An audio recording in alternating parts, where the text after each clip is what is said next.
KPCC നേതൃത്വത്തിന് ഒരു തീരുമാനത്തിലെത്താൻ കഴിയുന്നില്ല.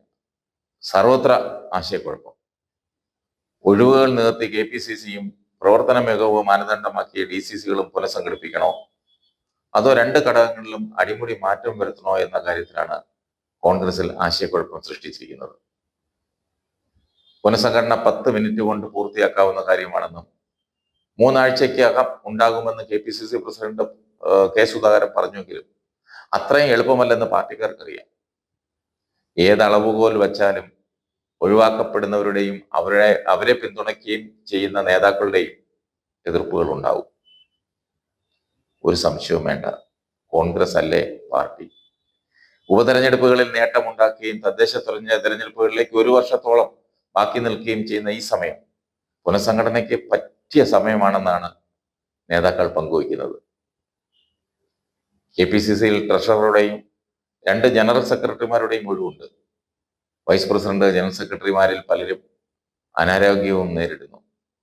അതുകൊണ്ട് തന്നെ 10 ജനറൽ സെക്രട്ടറിമാരെയെങ്കിലും അധികമായി നിയമിക്കണം.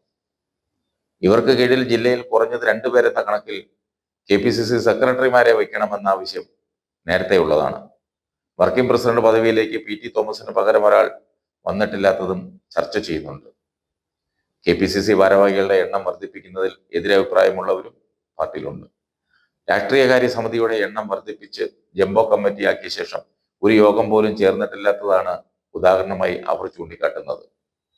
പുനഃസംഘടന വൈകുന്നതിന്റെ പ്രധാന കാരണം പറ്റിയ നേതാക്കന്മാരെ കിട്ടാത്തത് കൊണ്ടാണെന്നാണ് ഹരക്കമ്പി. ഒരു കാലത്ത് കോൺഗ്രസിന്റെ വോട്ട് ബാങ്കായിരുന്നു ക്രൈസ്തവ ന്യൂനപക്ഷം. ഇന്നൊരിക്കലും കോൺഗ്രസിന് അത് അവകാശപ്പെടാൻ പറ്റുമോ? പാർലമെന്റ് തെരഞ്ഞെടുപ്പിൽ കോൺഗ്രസിനെ പിന്തുണച്ചാലും നിയമസഭയിലേക്ക് വരുമ്പോൾ മാറി ചിന്തിക്കുന്നു. ഇനി വരാൻ പോകുന്ന പഞ്ചായത്ത് നിയമസഭാ തെരഞ്ഞെടുപ്പുകളിൽ ക്രൈസ്തവ വോട്ടുകൾ അത് ഏകീകരിക്കുവാൻ കഴിഞ്ഞില്ല എങ്കിൽ ഭരണത്തിലെത്താൻ UDFന് കഴിയില്ല. അതൊരു നഗ്നമായ സത്യമാണ്. തൃശ്ശൂരിൽ BJP അക്കൗണ്ട് തുറന്നത് കൂട്ടി വായിച്ചാൽ പണി പാളും.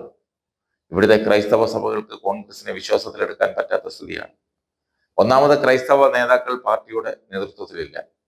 ഉള്ളവർ തന്നെ സ്വന്തം നാട്ടിൽ പോലും അംഗീകാരമില്ലാത്തവരും. ക്രൈസ്തവ വോട്ടുകൾ സ്വാധീനിക്കാൻ കഴിവുള്ള നേതാക്കളാരും ഇപ്പോൾ KPCCയുടെ നേതൃത്വത്തിൽ ഇല്ലാത്തതാണ് കോൺഗ്രസ് പ്രതിപക്ഷത്തിരിക്കേണ്ടി വന്നത്. അതുകൊണ്ട് തന്നെ കതിരെ കൊണ്ട് വളം വെച്ചാൽ നടക്കില്ല.